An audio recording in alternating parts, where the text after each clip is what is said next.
Hey everybody, I'm Jesse, and welcome to another edition of Gen X Thinks.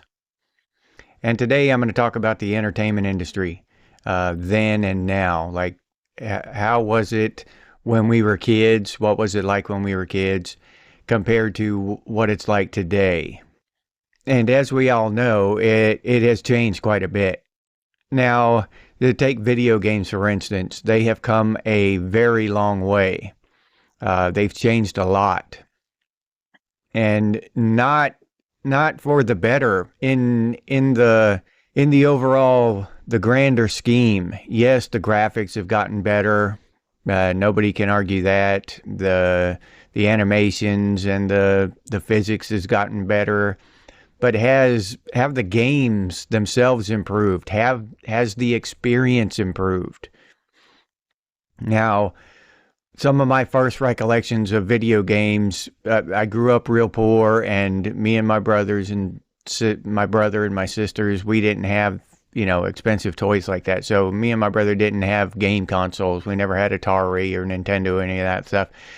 Until I was older, my late teens, we finally got a Nintendo, but I was on my way out of the house for good at that point.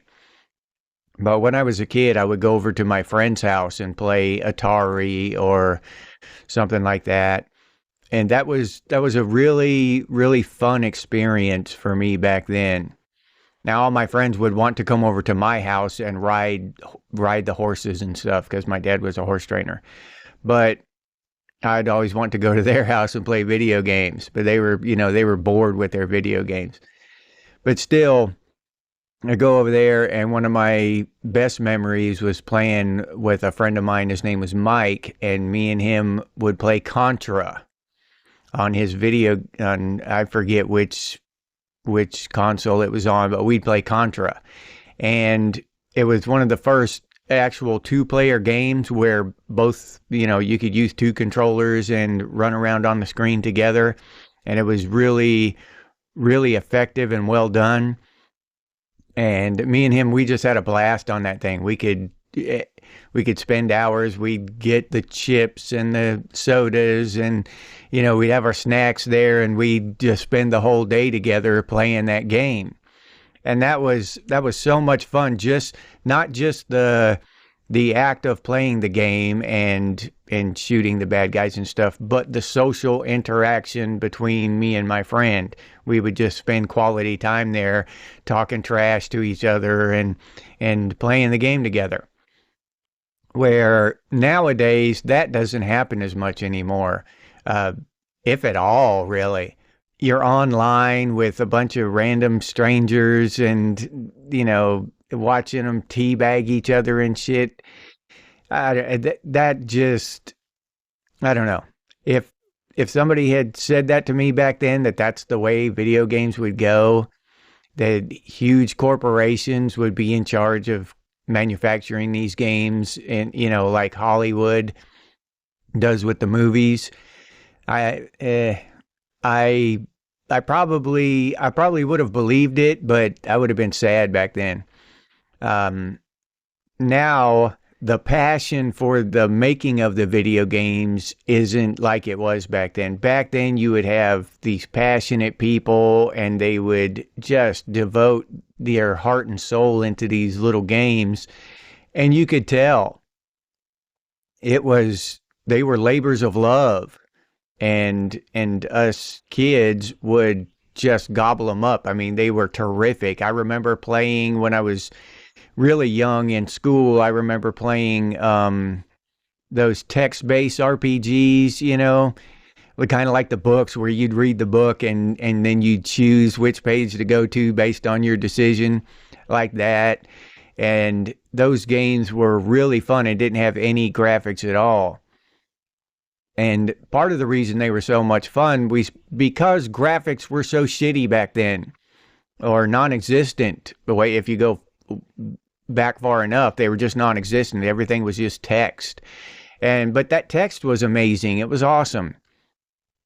But the way that the industry went was that that they would claim, everyone would be excited, get excited over the latest graphics, right? And the latest technological leap, whatever it was, physics, the ragdoll physics or whatever. And it just veered away from the love, the storytelling, and the imagination that the end user would have to provide into it. You would have to imagine these characters doing these things in those old text-based RPGs. And now it's just, I don't know. You don't really, they don't, a lot of them don't even have stories. They just let you loose on a map and you shoot each other. I mean, those are some of the biggest games out today. There's no story at all. I mean, some kind of vanilla backstory or something. You land on planet Zarg and you got to do whatever, and then you go shoot everybody. And most people don't even pay attention to the backstory. They have no idea what the hell happened and don't give a shit. But they just want to shoot some people and teabag. And that is just a decline, I think, in the essence of what the video games started out to be, what they were in the beginning.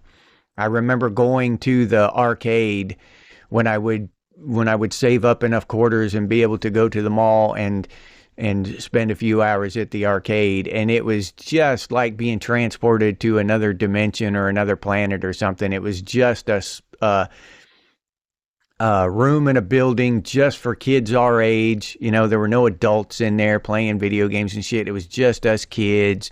And even when you ran out of quarters, you could go watch somebody else play, look over their shoulder and watch somebody else play. But that entire atmosphere of the arcade was just amazing to me when I was a kid. I was just enthralled by it.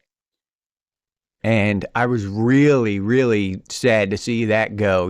I kind of grew out of it. But then just to see the malls vanish and the arcades vanish and everything, everything be narrowed down to your bedroom. And just everything's online now and in virtual space. I don't know. That's kind of disappointing to see, because those trips to the mall and to the arcade were just really great experiences in my youth, my childhood. They were rare for me because I rarely had, the money. My dad just couldn't kick me $10 whenever, like a lot of kids could back then. But they were still, that maybe they were even more magical for me because they were so rare. Maybe once or twice a year, I would get to go to the mall and spend some time there. I didn't go there every weekend like most kids did. But yeah, video games, technologically they've advanced, but culturally they've either retracted or morphed into this weird thing where there's a lot of just spite, and everybody's just shooting each other. There's no, I don't know. I don't go in for that kind of stuff anymore. I miss the old days when video games were about hanging out with your buddy and at home, or hanging out with your buddy at the arcade and, trying to get the high score and all that kind of stuff. There was so much involved in that culture that has just vanished today. And I think it's detrimental to the entire scene, the entire culture of it. That whole thing is just kind of vanished. But video games are bigger now than they ever have been, and than they ever were back then. But they're not bigger culturally. They're just kind of spread out real thin and just kind of melded into the culture in a widespread way, instead of being unique and boiled down like it used to be just for us teenage boys. Mostly girls too, but mostly it was us boys, and that was ours. Now it's just all over the place. It's just everywhere. It's watered down milk, vanilla, glop, whatever. I don't know. It seemed a lot more impactful back then, a lot more important. Now it's just everywhere. It's just random bullshit. And another thing I was really into as a kid was comic books, and mostly Marvel. I just like the Marvel superheroes, and I still do like the Marvel superheroes from the 70s and 80s. Uh, my favorite superhero of all time is Silver Surfer. In case you don't know, and if yours isn't Silver Surfer, then they probably have a pill for that or something. Maybe go see a psychologist. I'm not sure, but Silver Surfer's the best. We all know this. If we don't know this, then there's something wrong. But I'm just kidding. But yeah, Silver Surfer's awesome. He was super powerful, but he was super good and super honorable and super honest, and he was just everything that I held up and looked at as a role model. Silver Surfer embodied that honor, integrity, all of these things. He was like the ultimate medieval knight, but in space. So like Sir Lancelot in space or something. But anyway, comic books back then, I used to collect Richie Rich comic books when I was a real little kid. And then I used to go into the 7-Eleven or the Circle K or whatever, and they'd have that spinning rack. And I loved that. The comic books, I think, were 25 cents back then. So I'd like try to find nickels and pennies, and I'd save up 25 cents, and I'd be able to go in there and get myself a comic book.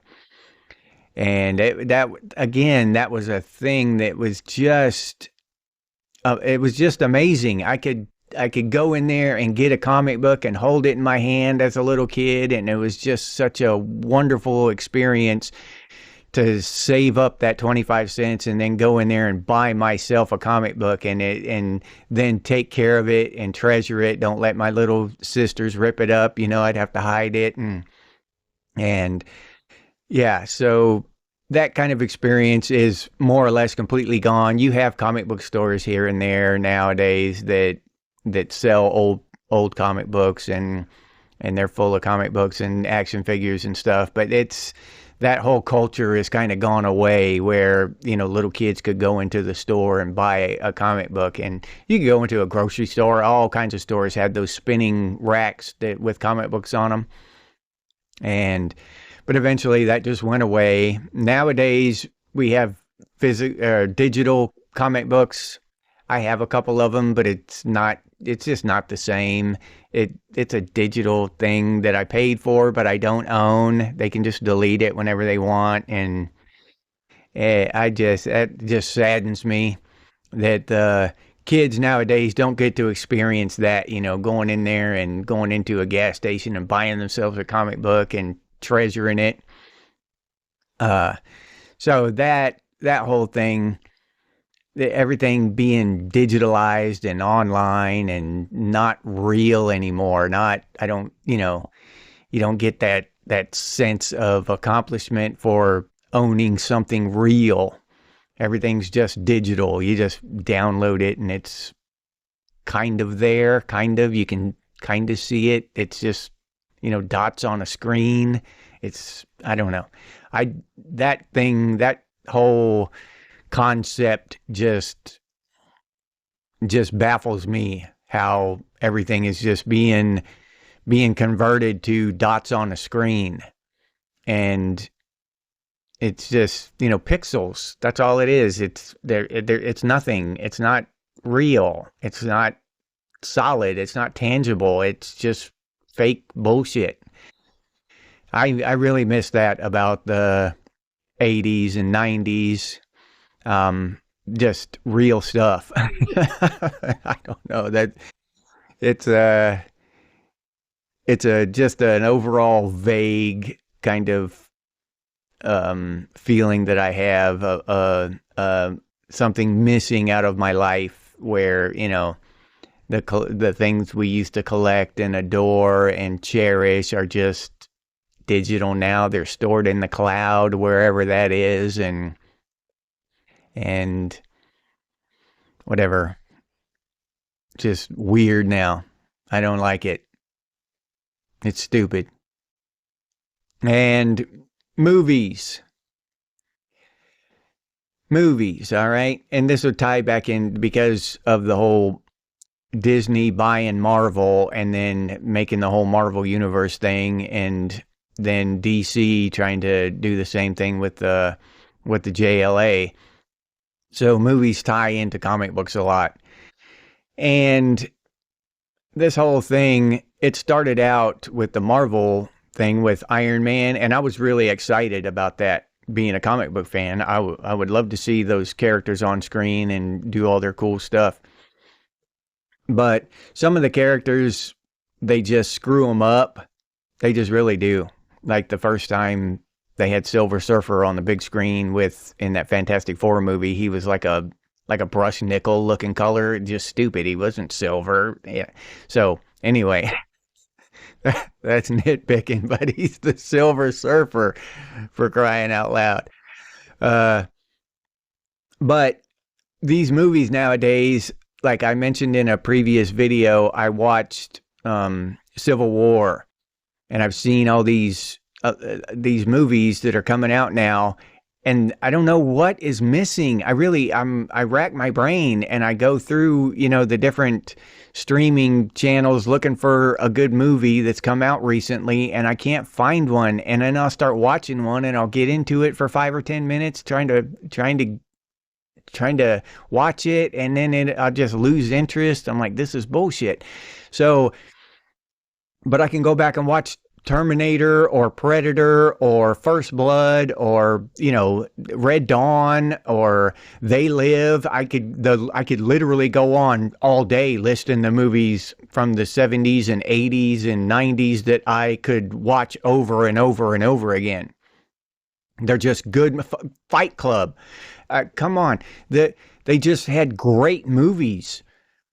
But I question myself. I'm like, am I just getting old? Is this, maybe because I remember old people when I was a kid, and they would, hate on Ferris Bueller's Day Off, and, they didn't like those movies. So I was thinking maybe it's just me. Maybe these movies are good and I'm just getting old and cranky or whatever. Maybe that, and I don't want to get on here and bitch about all the new stuff.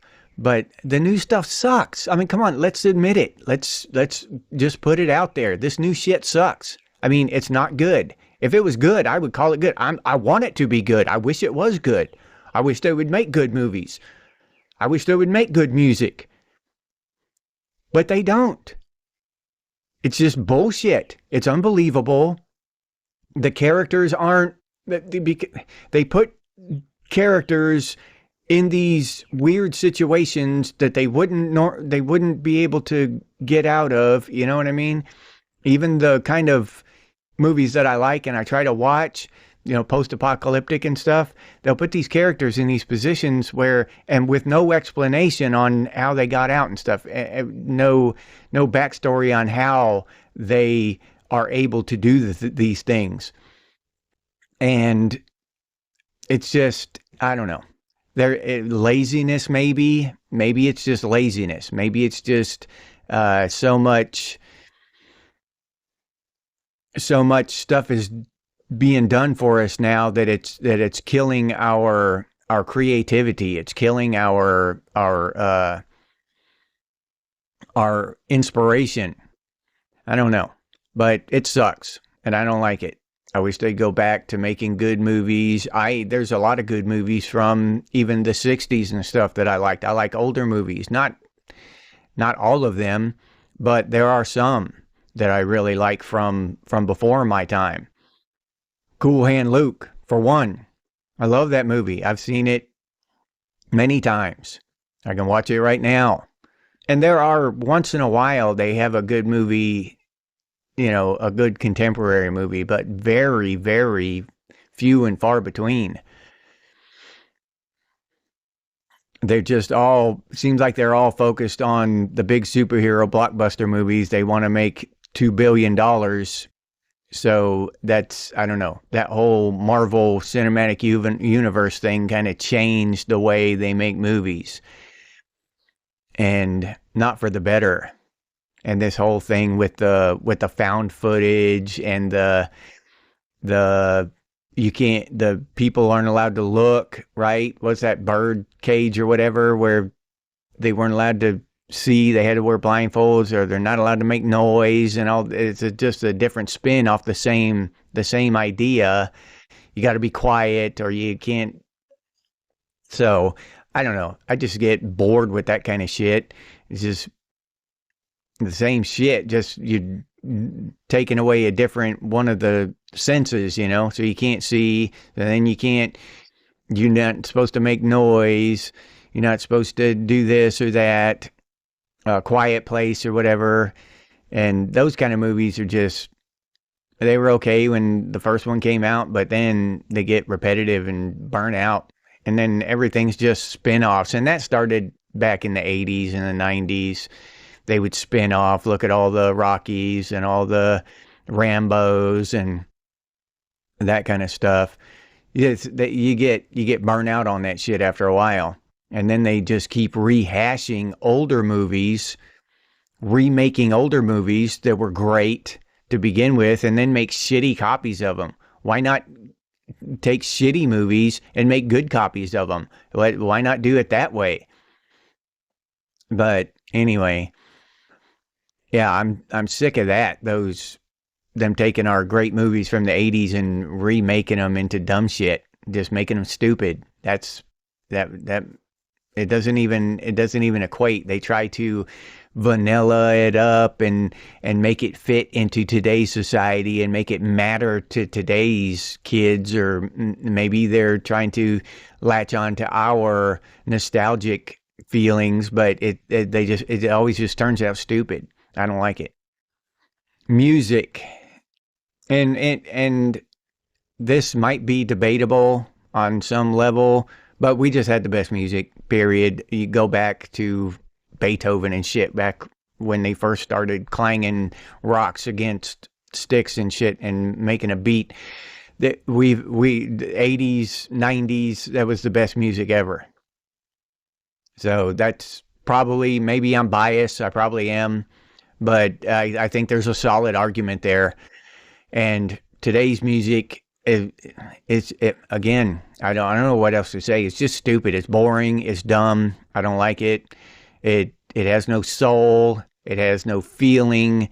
They're just destroying it all. I mean, all of it across the board. And whatever. A lot of it isn't even music. It's just noise.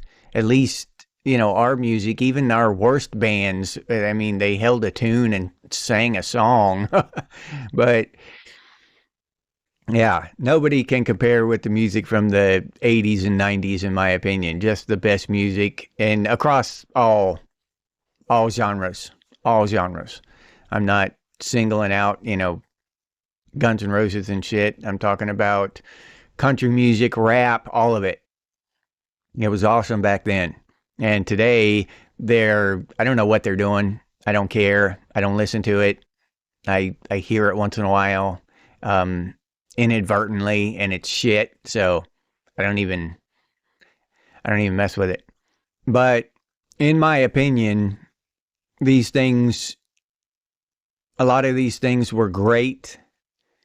And it's really not just because we're nostalgic and we're, we liked our childhood and all that stuff, because a lot of us had bad childhoods. They weren't great. Our childhoods themselves weren't great, but those things in our culture were. And progressing forward into the future, into today's day and age, the way those things have progressed has been downhill. I can't think of one thing that has actually gotten better, that is more impactful and more entertaining and more insightful than it used to be. You know, a kid sitting in his bedroom by himself on some, I don't know what kind of medication they put these kids on now, on some kind of, taking some kind of pill, pounding Red Bulls or whatever, and getting teabagged online. That does not compare to going to the mall and playing on an arcade box with your buddy and all the lights and the camaraderie and the social aspect and all. It just doesn't. Back in the 80s, it was better. And I'll leave you there with that. If you enjoyed this episode, please like, subscribe, and comment. If you'd like to support the channel, you can do so by clicking on that super thanks button down there. Or you can head over to Buy Me a Cup of Coffee and buy me a cup of coffee. I'll put that link down in the description. If you're interested in Gen X gear, we got some pretty cool stuff over there at Redbubble. Gen X Thinks and Gen X branded stuff. T-shirts, coffee mugs, stickers, all kinds of cool stuff. But I'll put that link down in the description as well. If you can't or don't want to support the channel in any of those ways, you can always do so by sharing these videos on your social media. That helps out a lot. Thank you very much for those of you who do that. I sincerely appreciate it. If you have any ideas for future episodes of Gen X Thinks, please put those down in the comments, or you can email me, and the email is genxthinks@gmail.com. And as always, stay frosty, Gen X, and I'll see you on the next one.